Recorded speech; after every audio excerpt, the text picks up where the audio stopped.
Congratulations on that interview with Channing Tatum. Most people would think having non-verbal autism would be a problem if you want to do a talk show, but wasn't for you. Thank you. I'm glad to be auditioning for your job. Laugh out loud.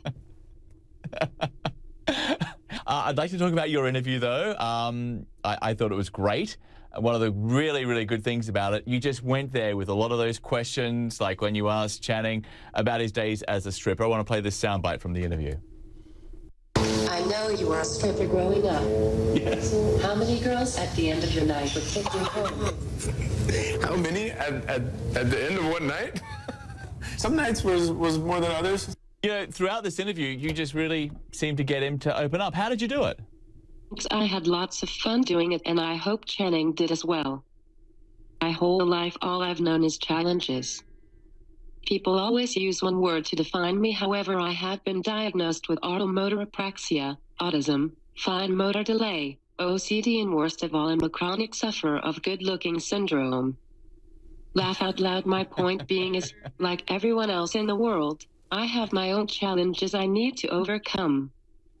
Having Channing watch me overcome my challenges also allowed him to let me into his world. Now, millions of people have watched this interview, and most of the feedback has been essentially about your skills as an interviewer. What a great interview it was. Is that what you expected? Biggest shock to me was watching and reading articles about me. They all started off the same young lady with autism interviews Channing.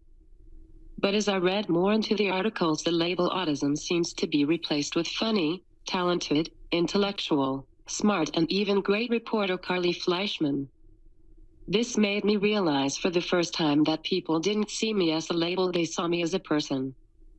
Now, Channing Tatum, he's a pretty big get. He's a huge celebrity. Any talk show host would be pretty happy to have him.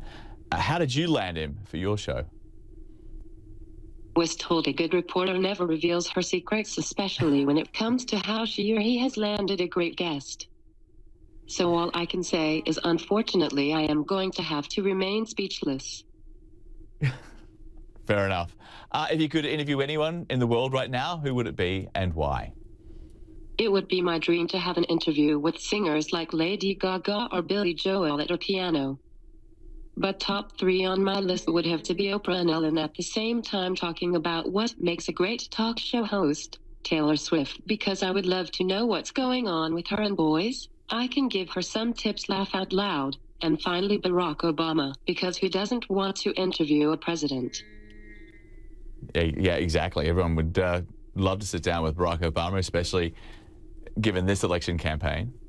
My dream is that a big internet industry leader such as Hulu, Netflix, Crave TV, Crackle, or even Apple TV realized that a show like mine could be a game changer. Who knows? Maybe an Oprah or an Ellen DeGeneres would want to sign me, like Usher did Justin Bieber. One can only hope. What piece of advice do you have for me about being a journalist? You know, I think just be honest. Just be yourself, be open, and have fun. Thank you for your time.